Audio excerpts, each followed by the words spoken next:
सितंबर 2, 2023 Aditya L1 launch हो गया। India का फर्स्ट सोलर मिशन। चंद्रयान के सक्सेस के बाद इंडिया रुका नहीं और रुकेगा भी नहीं। ये कार्टून आपको शायद याद होगा।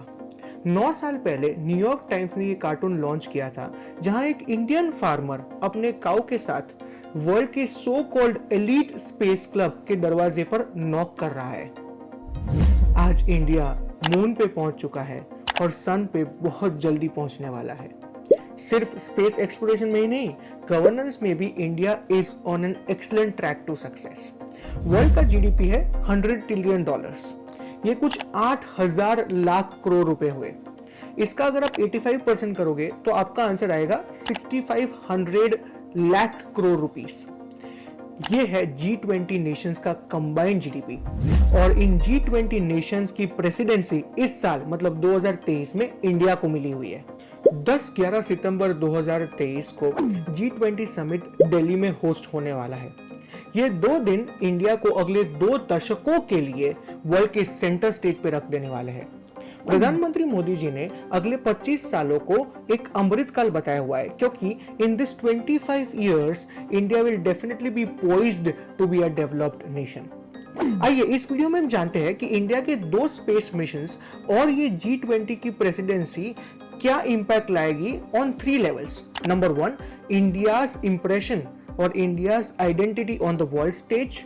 नंबर 2, बिजनेसेस और नंबर 3, मैं और आप, दैट इज कॉमन मैन। दुनिया में जब इकोनॉमिक सिचुएशन ड्विंडल हो रही है तब इंडिया बहुत ही तेजी से आगे बढ़ रहा है। वर्ल्ड में जब पोलराइजेशन हो रहा है, इकोनॉमीज नेगेटिव ग्रोथ की तरफ बढ़ रही है जैसे कि Russia, India consistently positive growth दिखा रहा है। वर्ल्ड के डेट लेवल्स बहुत ही बढ़ रहे हैं। The debt in world today is around $300 trillion, which is 3 times of the world's GDP. India में लास्ट कुछ सालों में 6 to 8% तक पर ईयर पॉजिटिव ग्रोथ दिखा है और इंडिया का डेट लेवल है 88% of its total GDP, which is very much sustainable. एक दशक पहले इंडिया 10th लार्जेस्ट इकोनॉमी हुआ करता था, जो अब 5th largest economy of the world बन चुका है and in the next coming years it is poised to become the 3rd largest economy in the entire world. G20 का एक पार्ट है B20, जिसका मतलब है बिजनेस 20।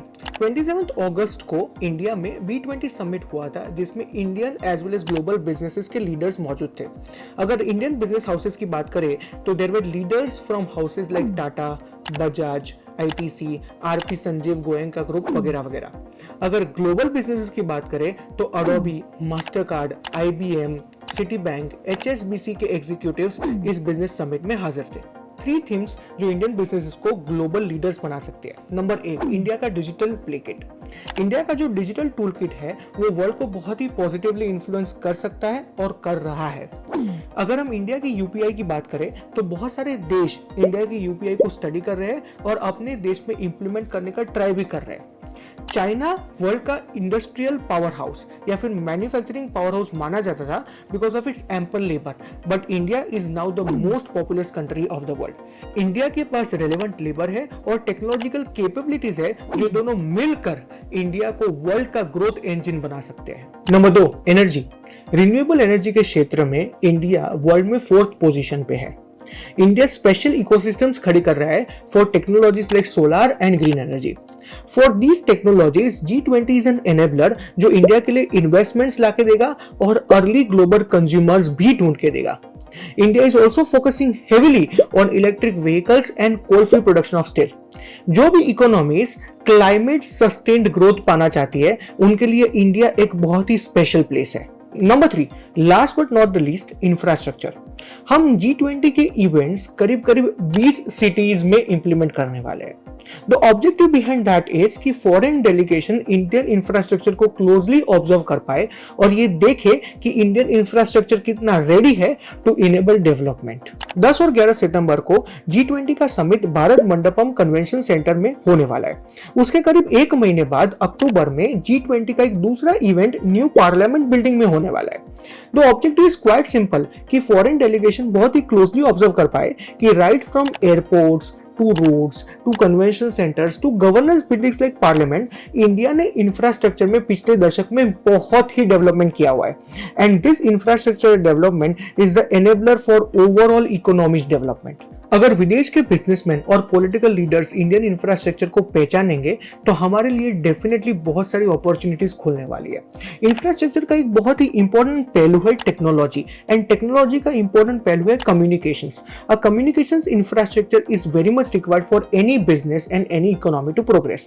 इंडिया के स्पेस मिशन जैसे कि मंगलयान, चंद्रयान, सूर्य के लिए आदित्य L1 ये प्रूव कर रहे हैं कि इंडिया का स्पेस टेक्नोलॉजी में प्रोग्रेस बढ़ रहा है। इंडिया के स्पेस एक्सप्लोरेशंस के कारण इंडिया की capabilities in weather forecasting, communications, exploring life on other planets बहुत ही बढ़ चुकी है। Indian space market is around 64,000 crore और इस मार्केट में 400 प्राइवेट कंपनीज है एंड लगभग 150 स्टार्टअप्स है। All this is because India ने बहुत ही प्रोग्रेसिव लॉज बनाया है in relation to space exploration and space technologies. अगर विदेश के लोग इन चीजों को स्टडी करेंगे तो definitely they will be ready to invest in Indian infrastructure and Indian space infrastructure also, which can propel India ahead in terms of economic development. तो आम आदमी को इन चीजों से क्या बेनिफिट है? 3 things. Number 1, identity. Chandrayaan, Aditya L1, G20 ये तीनों चीजें इंडिया को वर्ल्ड के सेंटर स्टेज पे रख रही है। इंडिया के ओपिनियन सुने जा रहे हैं और Indian people as well as government को रिस्पेक्ट मिल रहा है। Number 2, opportunities. जैसे जैसे ग्लोबल इन्वेस्टमेंट्स इंडिया में बढ़ रहे हैं and India's export of goods and services is also increasing, हमारे लिए बिजनेस और जॉब अपॉर्चुनिटीज बहुत ही बढ़ रही है। India's exports reach their highest which is around $773 billion this year. Number 3, knowledge base. Space missions और G20 पार्टनरशिप्स के कारण इंडिया का नॉलेज बेस बहुत एक्सपैंड हो रहा है। As a consequence in areas like health, finances, communications, Indian people को बहुत ही बेहतरीन टेक्नोलॉजी वाले प्रोडक्ट्स एट रिड्यूस कॉस्ट मिल रहे हैं और मिलने वाले हैं।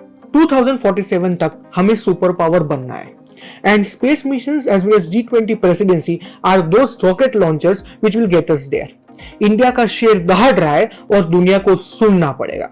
कमेंट सेक्शन में मुझे बताइए कि G20 पार्टनरशिप के कारण आपके बिजनेस में क्या इंपैक्ट होगा। मुझे यह भी बताइए कि are you proud of missions like Chandrayaan and Aditya L1। आशा करता हूं आपको यह वीडियो बहुत पसंद आया होगा। आपके सारे दोस्तों रिश्तेदारों के साथ हर एक व्हाट्सएप ग्रुप में यह वीडियो को शेयर कर दीजिए जिनसे उनको पता चले कि big events like G20, Chandrayaan, Aditya L1 have a consequence and impact in their lives. अगर आपको हमारा कंटेंट अच्छा लग रहा है तो चैनल को सब्सक्राइब कीजिए, हमें इससे बहुत बेनिफिट होता है। इस वीडियो को लाइक कीजिए और हमारे साथ बने रहने के लिए खूब खूब धन्यवाद।